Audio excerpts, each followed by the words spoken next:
entre décembre, actuellement nous sommes en janvier, toi qui n'as pas encore tes documents complets, il faut que d'ici février 2024 là, tes documents soient complets. Quand tu veux postuler ou repostuler, communique avec l'école, ça augmente tes chances. Parce que quand tu contactes une école et que tu te présentes, tu donnes ton background et tout ça, l'école peut te dire si ton dossier les correspond. Provincial et la bourse de l'école, c'est souvent les liens des écoles que vous devez trouver. Pour cela, si vous trouvez les liens des écoles, postulez.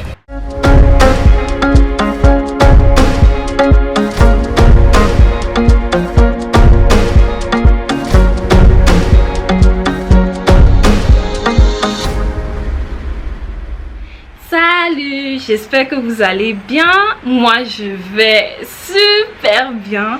Oui, ça fait un bon moment là que je n'ai pas posté. Ça fait environ un mois. Voilà, ça fait environ un mois que je n'ai pas posté.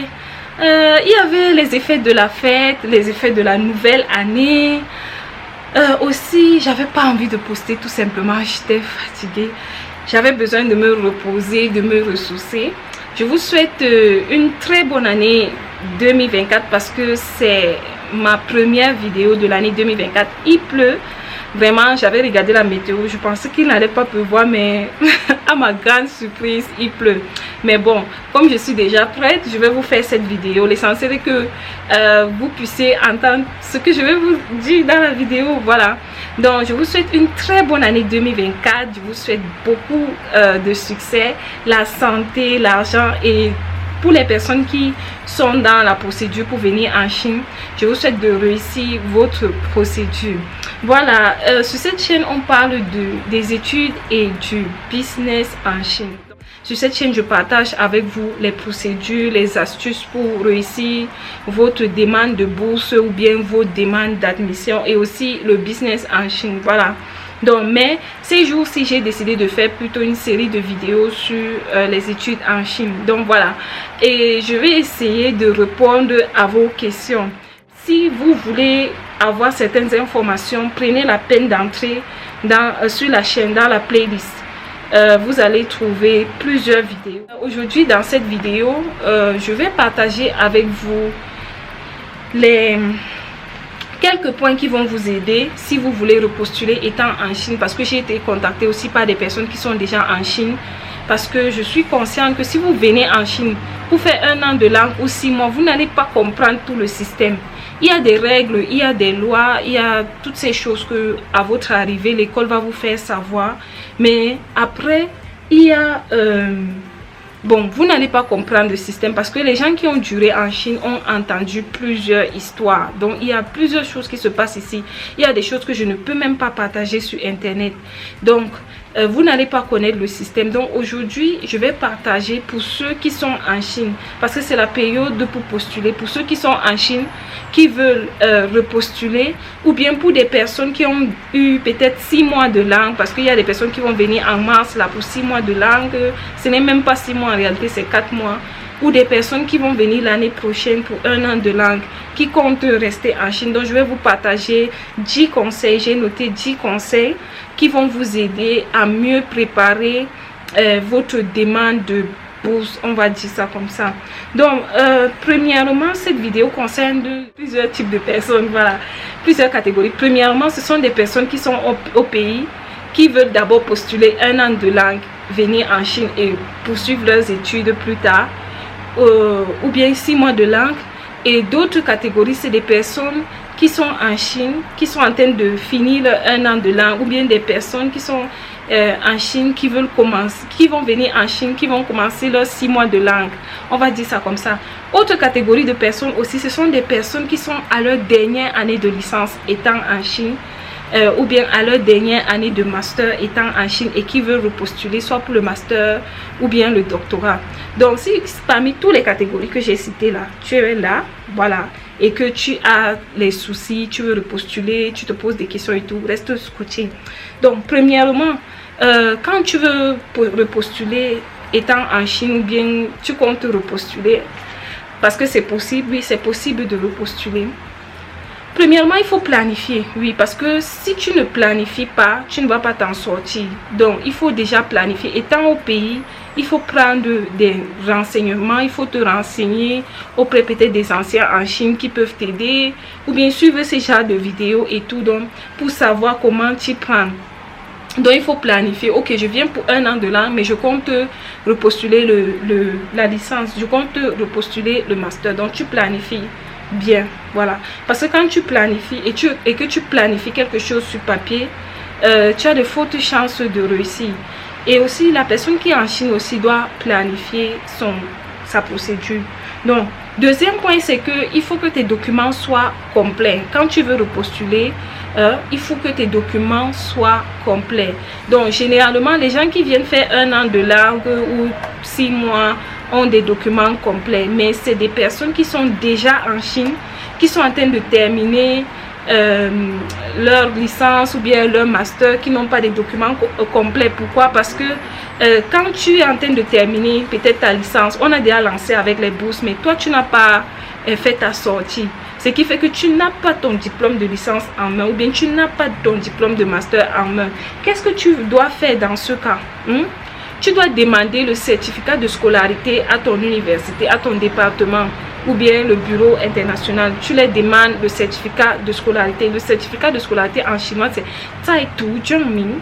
Zai Tu Zhengming, ce qui prouve que tu es en train d'étudier. Parce que dans le certificat de scolarité, ils vont dire, ok, si tu étudiants est en train de faire la licence ou bien le master, et en tel mois, telle année, il va finir. Donc, il n'y a pas de souci. Les Chinois ne sont pas compliqués. Ils vont accepter ce document. Tu peux postuler avec tes 2 lettres de recommandation aussi et autres. Donc, les documents que je vous ai cités dans les vidéos précédentes. Donc, il faut que tes documents soient complets. Pour toi qui es en Chine, il n'y a pas de souci. Tu n'as pas encore ta licence en main ou bien ton diplôme de master en main. Va demander le certificat de scolarité, le Zai Tu Zhengming. À la place du diplôme, tu mets tout simplement ce document-là et c'est bon. Mais à la fin, si tu es retenu par l'université, ils vont te demander de les présenter ton diplôme afin de t'envoyer la lettre d'admission. Si tu ne les présentes pas, c'est là où on va supprimer ta bourse. Mais si tu les présentes, il n'y a pas de souci. Ensuite, le point 3, c'est il faut être prêt d'ici décembre. Les bourses sont généralement lancées autour du mois de décembre. Oui. Pour l'année suivante, c'est généralement à partir du mois de décembre que les universités lancent les bourses, surtout les bourses complètes. Et certaines bourses complètes se ferment en février. Donc, nous entrons en février. Certaines bourses sont en train déjà de fermer. Et d'autres vont aller jusqu'à fin avril. Donc, d'ici décembre, il faut que tu aies tes documents complets. Pour toi qui veux étudier en chinois, parce que sur cette chaîne, je m'adresse plus à ceux qui vont étudier en chinois, bien qui étudient en chinois. Moi, je n'ai pas étudié en anglais, mais il y a des informations qui vont vous aider parce que c'est le même système éducatif. Vous comprenez? Mais pour ceux qui veulent étudier en chinois, on va toujours te demander un test de langue qui est le HSK. Donc, tu dois savoir que, ok, pour le niveau que je veux faire, on veut quel HSK. Tu dois faire tout pour tout au plus tard en février de pouvoir passer ton HSK. Donc, entre décembre et février, soyez prêts et tous vos documents. Donc, entre décembre, actuellement nous sommes en janvier. Toi qui n'as pas encore tes documents complets, il faut que d'ici février 2024, là, tes documents soient complets. Tous tes documents, donc tous les documents précédents que je vous ai cités là, allez dans les anciennes vidéos, vous allez les trouver. Il faut que ça soit complet. Donc, le 4e point, c'est que quand tu veux repostuler étant en Chine, ou bien tu veux pour repostuler, il faut faire les recherches sur ta filière. Faire les recherches sur ta filière, sur les écoles qui ont cette filière et la réputation des écoles. Parce que je vous ai dit que les écoles, ils ont des classements. Il y a des grandes et les petites écoles. Les grandes écoles ont des standards élevés. Contrairement aux, bon, on va pas dire petites écoles, mais vous comprenez, bon, il y a des écoles qui sont plus réputées que d'autres. Oui, et il faut aussi te renseigner que dans telle école, est-ce qu'il y a ma filière? Oui, il faut te renseigner. C'est très important. Fais les recherches d'abord sur ta filière parce que souvent on peut changer de filière. Fais des recherches sur la réputation de l'école et autres. Et si l'école que tu veux a ta filière. Le 5e point, le 5e conseil que je peux te donner quand tu veux repostuler, c'est le conseil ici. quand vous voulez postuler en Chine, il y a des écoles qui vont vous dire que si tu postules dans notre école, tu ne dois pas postuler dans une autre école. Moi, je vais vous donner les conseils selon mon expérience et selon mon expérience, ce que moi j'ai vécu et ce que j'ai vu mon entourage vivre. Moi, personnellement, j'éviterais ce genre d'école. Voilà, tout simplement. Donc, une école qui va dire si tu postules chez nous, ailleurs, et que tu postules ailleurs, on va annuler tout ça. Bref, moi, je ne vais pas postuler de 1, de 2. Essayez, tentez de votre chance. Si vous voyez les liens des écoles, des universités, ne postulez pas juste dans une école. Surtout quand c'est les bourses de l'école et du gouvernement, de l'école et provinciale. Voilà, Confucius, 3 écoles. Voilà, pour Confucius, souvent, c'est 3 écoles et autres. Donc, on vous donne la possibilité de choisir 3 écoles. Donc, pour provincial et la bourse de l'école, c'est souvent les liens des écoles que vous devez trouver. Pour cela, si vous trouvez les liens des écoles, postulez, multipliez votre chance. Voilà, multipliez vos chances parce que d'autres écoles vont vous rejeter, d'autres vont vous prendre. Si 2 écoles te retiennent, choisis l'école qui te plaît. Si une école te retient, va. Si 3 écoles essayent de te renseigner encore, si tu as postulé peut-être dans 5 écoles et que 3 écoles te retiennent, essaye de te renseigner sur les écoles là, si tu as des amis là-bas et tout, pour savoir et tout, et tu choisis une école. Et si tu es croyant comme moi, prie, demande à Dieu, entre les 3 écoles, si je choisis quelle école. Bon, bref. Le 6e conseil que je peux te donner, si tu veux repostuler étant en Chine, c'est d'éviter les grandes villes et d'éviter aussi les petites villes. Voilà. Les grandes villes, pourquoi? Toujours à cause du standard élevé et aussi, bon, pour moi personnellement, j'évite les grandes villes tout simplement. Le coût de la vie, parce qu'il y a des personnes qui me demandent Queenie Shine, le coût de la vie en Chine c'est comment et tout. Bon, pour moi je suis déjà habituée. Je suis africaine, oui, je suis africaine, donc par rapport à mon pays, le coût de la vie ici, je trouve c'est un peu plus cher, mais c'est pas ça. Voilà, c'est un peu plus cher. Bon, c'est encore plus cher si tu n'es pas boursier. Si tu es boursier, bon, on va te donner l'argent, c'est à toi de savoir comment gérer. Mais si tu n'es pas boursier, tu dois payer l'école, le logement, nutrition, assurance, tout ça, c'est beaucoup. Donc en fait, par rapport à mon pays, le coût de la vie est cher. Parce que tu peux être, je ne sais pas, dans n'importe quel pays pour me... tu vas regarder cette vidéo. Et moi, je suis africaine. Voilà, donc l'Afrique n'est pas un pays. L'Afrique... c'est un continent, n'est-ce pas? Je suis du continent. Bon, si tu es africain, tu connais le pays qui aime s'appeler le continent. Donc, tu vas connaître mon pays. Même comme à travers mon accent, il y a des personnes qui me disent ah, Queenie Shine, toi là, tu es de quel pays? Donc, bref, par rapport à mon pays, je trouve que le coût de la vie est cher. Et je vous dirais d'éviter les grandes villes et d'éviter aussi les petites villes. Évite les petites villes parce que souvent tu peux te retrouver seul, surtout bon, si tu es noir, tu peux te retrouver seul. Peut-être ça peut jouer psychologiquement. Bref, surtout quand tu viens d'arriver, la culture et tout ça, ça peut être, vous voyez. Le conseil que je peux te donner quand tu veux repostuler, c'est d'éviter les distractions parce que c'est une période très sensible. Ceux qui sont en Chine et qui ont déjà repostulé savent de quoi je parle parce que tu ne connais pas ton sort en fait. Tu ne sais pas si tu vas rester en Chine ou bien tu vas rentrer dans ton pays. Et donc, ce qui fait que évite la distraction, fais tout pour tout, surtout pour ceux qui veulent repostuler et qui veulent étudier en chinois. Le HSK joue beaucoup. Fais tout pour avoir ton HSK avec une bonne moyenne et essayer de postuler un peu plus tôt. Et comme je vous ai dit, pour multiplier vos chances, vraiment postuler dans plusieurs écoles, surtout les bourses de l'école et provinciales, vous voyez. Donc essayez de postuler un peu partout et à la fin vous pourrez choisir, parce que si vous postulez juste dans une école, c'est un risque.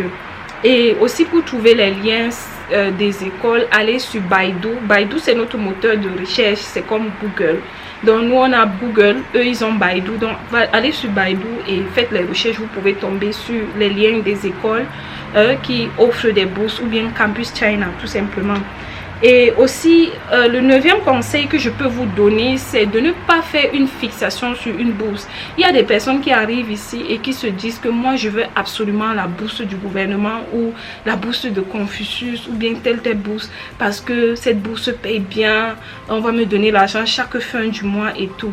Et très souvent, certaines personnes se retrouvent en train de rentrer parce que, étant en Chine, parfois, c'est pas facile d'avoir ces bourses. Oui, tu peux avoir la grâce d'avoir cette bourse, mais parfois on peut rejeter ton dossier. Tu vas faire comment? Donc multiplie tes chances. Oui, moi je t'ai dit, multiplie tes chances. Bon, après il y a un quota si tu veux postuler pour Confucius, tout ça, gouvernement, il y a un quota, mais d'autres bourses là, vous trouvez les liens là, hein? Multipliez vos chances. Tu veux rester ou bien tu cherches l'argent, hein? Donc voilà, arrêtez de faire une fixation sur une bourse, sur une école ou bien sur une ville. Quelqu'un d'autre va te dire que moi je veux seulement rester à Pékin, hein? Je veux seulement rester à Pékin. Et tu vas postuler, si les universités de Pékin te rejettent, tu fais comment?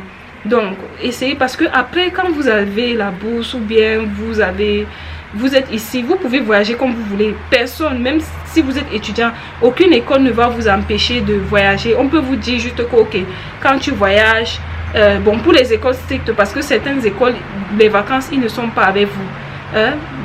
Pendant les vacances, ils ne sont pas avec vous. Vous demandez la permission, faites ce que vous voulez pendant le congé d'intersemestre ou d'été et autres. Donc, bref, tant que vous n'avez pas cours ou un truc, ils ne sont pas avec vous. Hein? S'il faut demander la permission, tu demandes, tu voyages, tu pars visiter toutes les villes de la Chine que tu veux. Donc, arrêtez de faire une fixation sur une ville.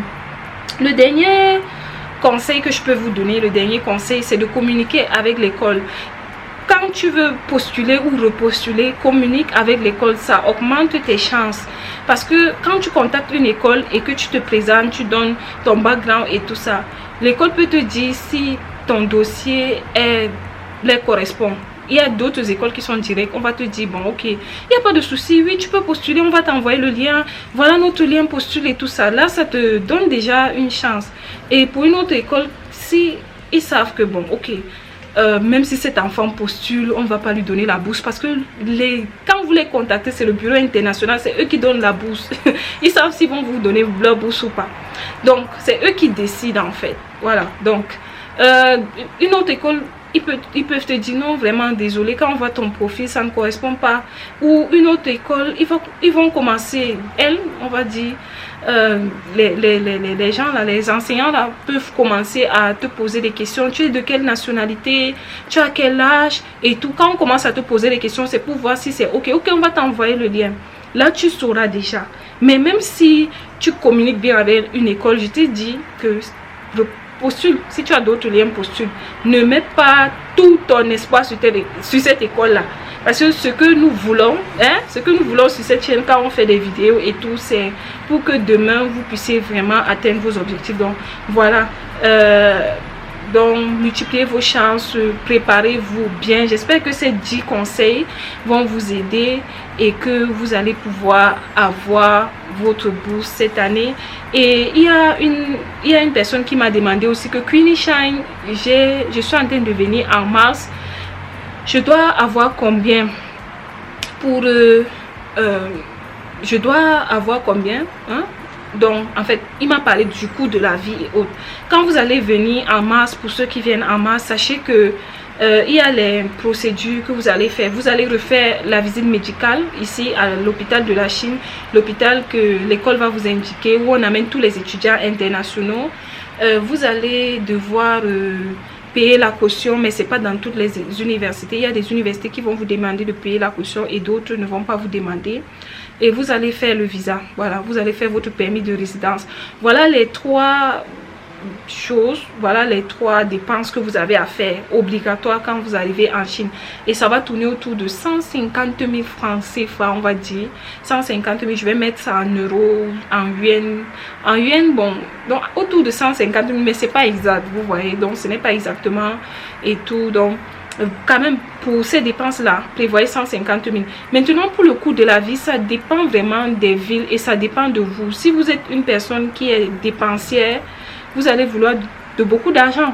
Mais si vous n'êtes pas une personne dépensière, bon, si vous arrivez que vous avez la bourse, Bon, après pour les gens de 6 mois là, je ne sais pas comment ça se passe, mais quand vous arrivez en septembre, généralement le mois de septembre et octobre, vous n'avez pas l'argent. C'est souvent à la fin du mois d'octobre qu'on vous donne de l'argent et on vous fait le rappel donc des 2 mois. Généralement c'est comme ça que ça se passe. Donc prévoyez quand même déjà 150 000 francs pour les dépenses de base. Après ça dépendra de vous, mais je pense qu'avec 100 000 francs, quelqu'un qui n'est pas trop dépensé peut vivre en Chine. Pour quelqu'un qui a la bourse, donc si c'est juste pour la nutrition par mois, je pense que 100 000 francs CFA peut suffire pour ma part, si c'est juste pour manger. Donc voilà un peu. Si vous avez aimé cette petite vidéo, n'hésitez pas à liker, commenter, partager. Abonnez-vous aussi. On va partager sur le business, les études en Chine et bon, je sais pas, peut-être les vlogs. Après, pour les filles qui sont sur cette chaîne, n'hésitez pas à vous abonner sur ma deuxième chaîne Espace Féminin. Là-bas, je vais me lâcher, je vais vous montrer peut-être mon quotidien. On va partager les conseils sur le développement personnel, la féminité, la spiritualité et autres. Donc je voulais séparer ces deux chaînes là. Donc j'ai beaucoup réfléchi, j'ai vu que non, je ne peux pas partager plusieurs thèmes sur sur cette chaîne. Donc sur l'autre chaîne je serai plus moi. Voilà, sur cette chaîne je vous partage plus sur les études, le business et autres. Mais bon, abonnez-vous les gars, cette chaîne là c'est pour les femmes, mais si vous vous abonnez aussi, il n'y a pas de problème. Mais c'est la chaîne des femmes, Espace Féminin. Est-ce que tu es un gars? Bon bref, si tu as aimé cette petite vidéo, n'hésite pas à commenter, liker, partager. On se retrouve à la prochaine. Bisous.